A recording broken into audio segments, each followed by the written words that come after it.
Hello there, this is Steve here in Sydney of the lay gnosis website, truebluehealer.com. Layman's gnosis is the ability to get assistance from a second intelligence innate in everybody. Sometimes it's been called the golden spark, the divine spark in people.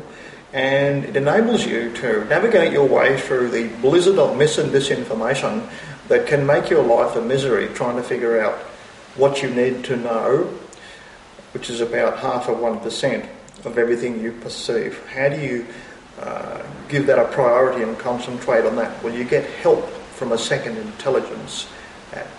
It's a permanent thing. You'll always be able to do it, and you'll get physical evidence in just 20 minutes at the website truebluehealer.com that you've already changed.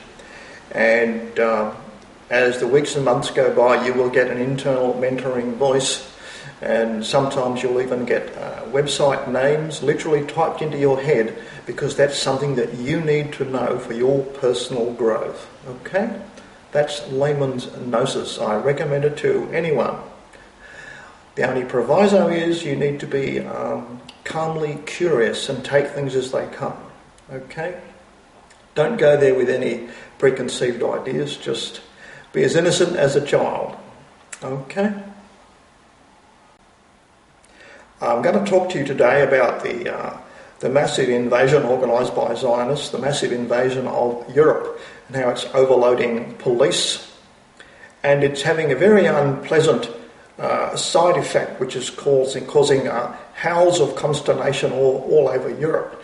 It's been first published in Germany, and that is that German public toilets and the areas surrounding refugee centres where they are being accommodated are awash with human excrement. Okay, this is a brutal metric of how different societies can be, and seriously questions, in fact she really answers the question whether all people are compatible with each other. Can any culture be dropped into another culture? Well, the answer is a resounding no. Of the 1.5 million invaders that have come into Europe in the last 12 months, 2 years or so, they are still unable to learn how to use the European porcelain toilet. Instead, they crap on shower floors, all over the floor of the public toilets at railway stations. There's signs on the wall written in Arabic, but the unfortunate thing is that none of these third world invaders who think they're going to inherit the earth and finally sit on top of the world in domination, none of them can read the signs on the wall. Even pictograms, they fail to read pictograms, glyphs and things, cartoon pictures, okay? They can't even understand that. So it was first noticed around refugee centres where you had disused buildings being put to use to accommodate refugees, and it was noticed they didn't use internal shower and toilet facilities, that they were ducking outside and crapping behind the wheelie bins, in the flower beds behind trees, etc. And the more populous they became, the thicker the mess spread all over Europe. So this is brought to you by Barbara Lerner Spector, who says that Europe will not survive without this kind of diversity. They need to be taught multiculturalism by having human excrement smeared all over Europe by these people. The people who operate the toilet system in Europe have said they've given up. There's a serious article in an online periodical that they've given up trying to educate and teach these people from the third world how to use toilets. They just can't do it. So German toilet engineers have now, quite seriously, they're coming up with what they think is will be a better success anyway, a new multicultural toilet. Can you believe it? Turns out too many of them stand on the toilet and the toilet bowl shatters. They actually say that. I've attached the article for you to read. It's a robot read at the end of this little dissertation. Well worth reading it. But really, this is a profound testimony to the fact that the university-trained left-wing progressive loony liberals who think that everyone's equal, therefore you can be dropped into Europe and become an overnight European citizen and just blend in without being noticed, is impossible. It's just impossible to do that. They can't read signs on the wall, so they're a danger to any work area. They can't get a job anywhere. They can't even read their native languages. They can't operate a toilet, and given multiple opportunities over months and months, they never figure out how to use a European porcelain toilet. They can't figure out what a shower cubicle is for. Okay? That's how different cultures can be. So this is not really as much touted by the headlines. This is not a clash of civilisations.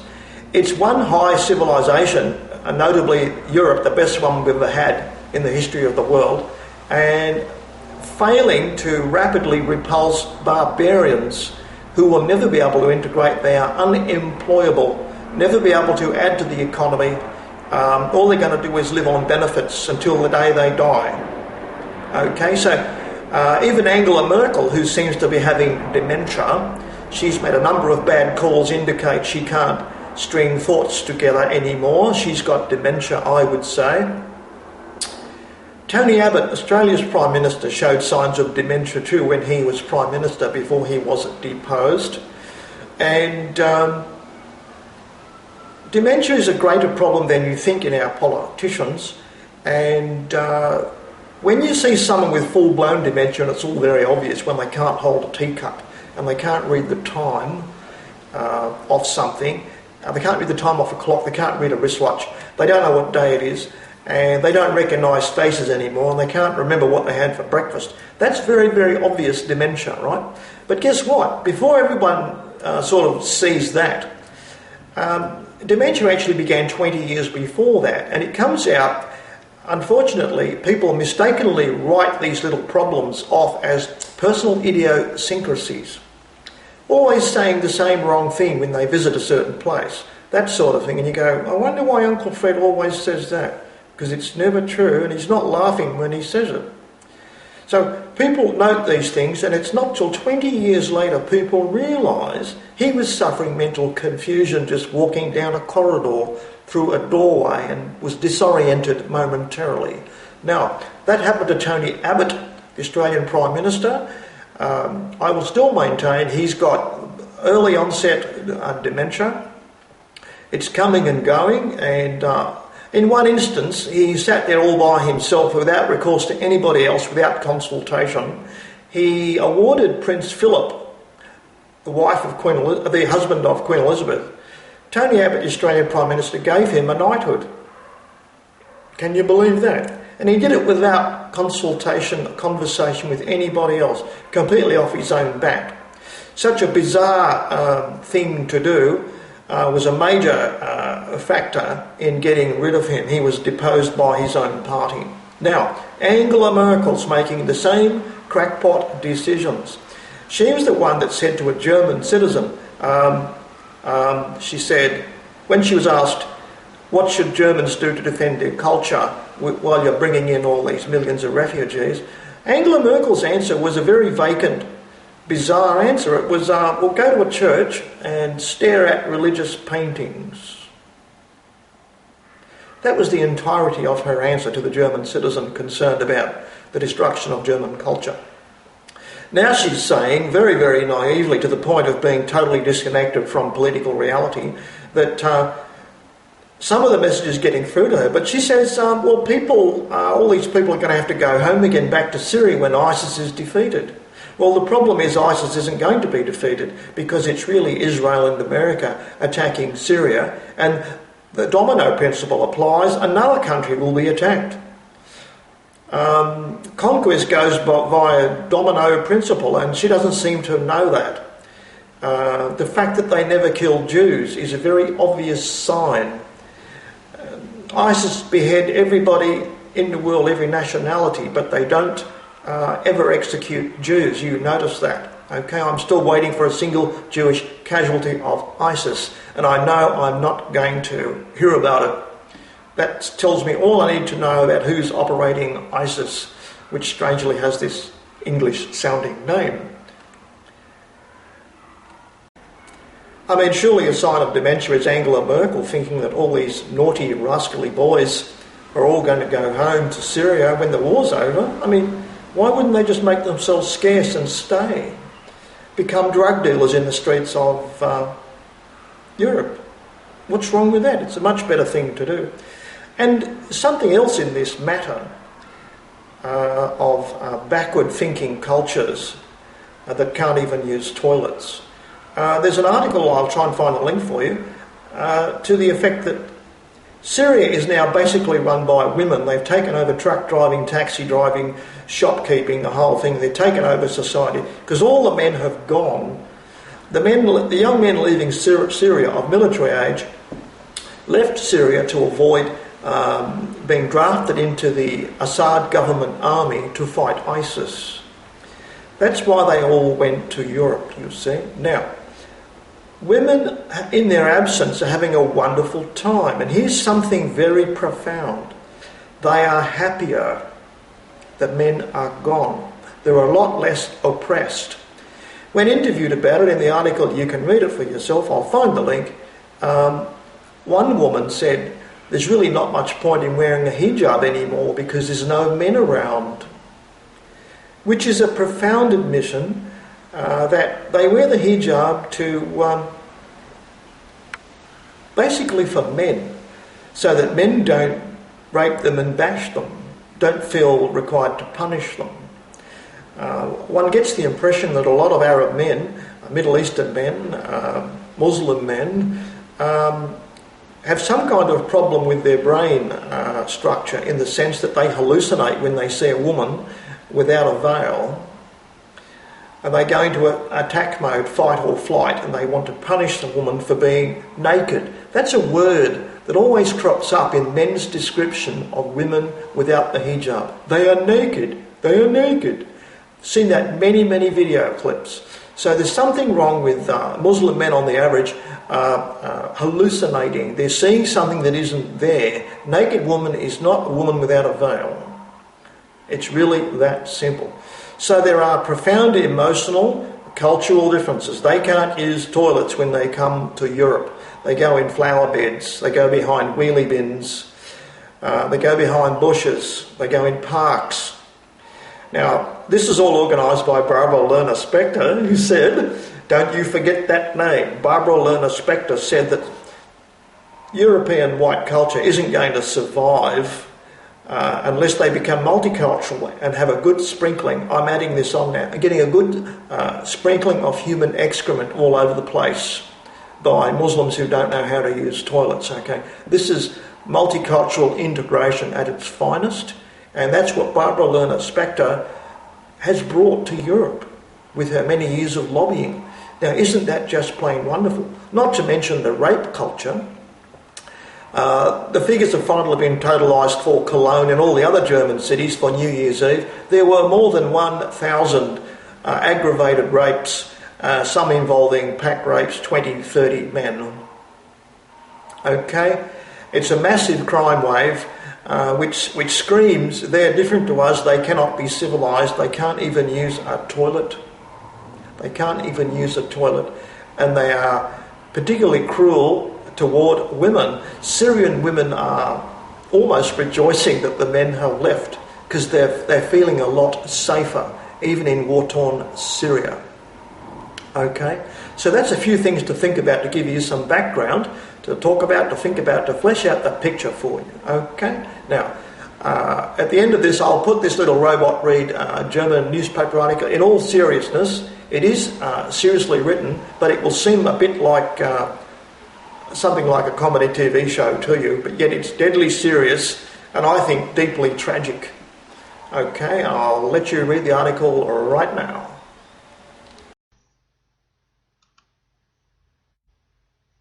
A powerful insight here into the learning disabilities of third world people invading Europe. This serious German newspaper article repeatedly underlines the fact that way too many third world invaders, if not all, have learning disabilities so profound, they can't even, with many attempts, ever learn to use a European porcelain toilet. Though they are convinced they will inherit Europe, and their rise to world domination is inevitable, because their Quran, which they can't read, says so.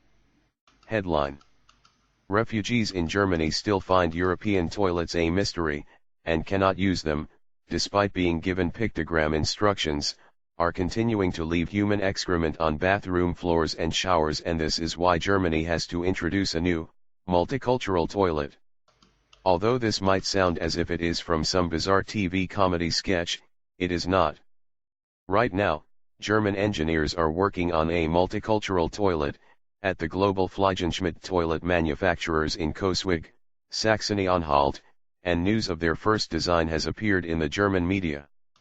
As reported in the Frankfurter Allgemeine Zeitung, FAZ, in an article titled "A Toilet That Everyone Can Use, ein Klo, das jeder benutzen kann," the new toilet has been necessitated by the fact that the 1.5 million non-white invaders simply cannot learn how to use ordinary European toilets, and that, after many months of failure, they have given up trying to teach them how not to foul up a bathroom.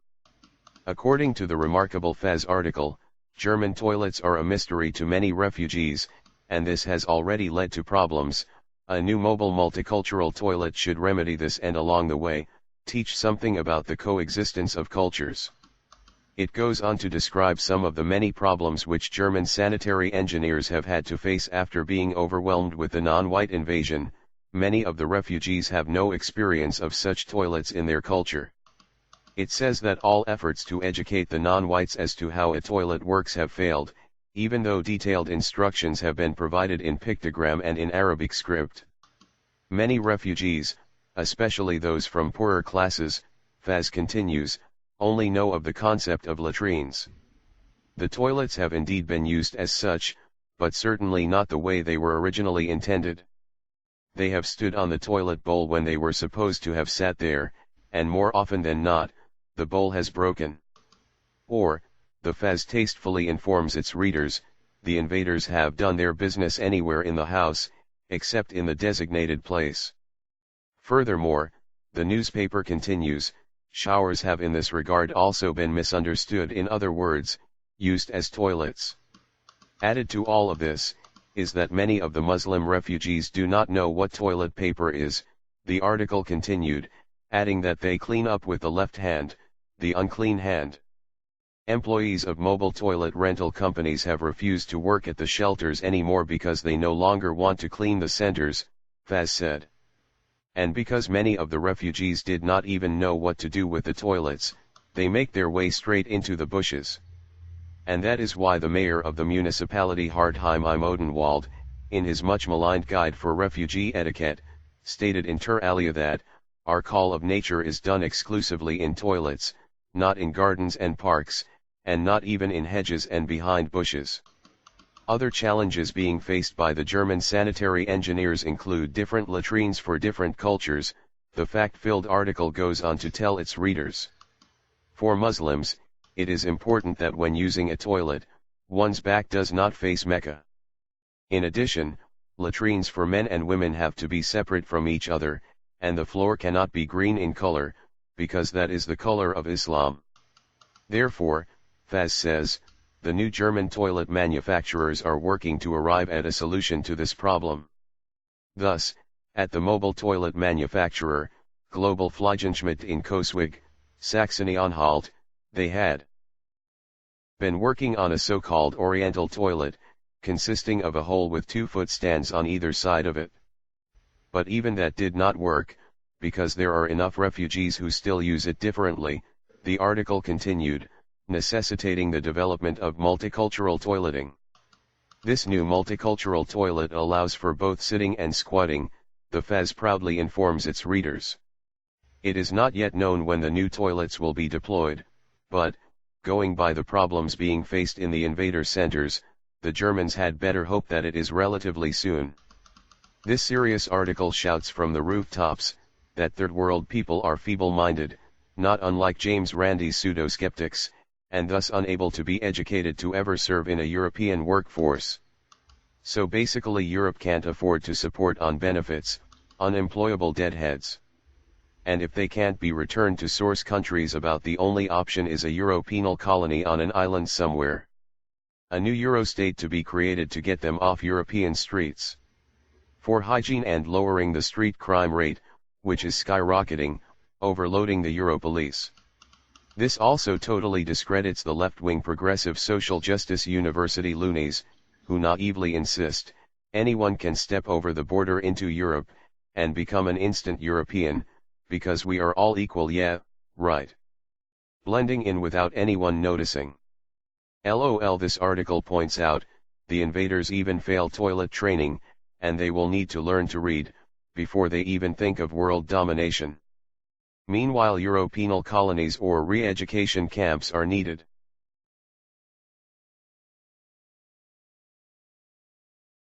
One of them is Barbara Spector, a former American who made Aliyah and then 10 years ago, with the help of the government of Sweden, set up a non-denominational institute of Jewish learning with the Greek name of Paideia, here in Stockholm. She believes the current wave of anti-Semitism in Sweden will pass and that Jews have an important role to play in a country undergoing profound change. I think there's a resurgence of anti-Semitism because at this point in time, Europe has not yet learned how to be multicultural. And I think we're going to be part of the throes of that transformation, which must take place. Europe is not going to be the monolithic societies that they once were in the last century. Jews are going to be at the center of that. It's a huge transformation for Europe to make. They are now going into a multicultural mode, and Jews will be resented because of our leading role. But without that leading role and without that transformation, Europe will not survive. Paideia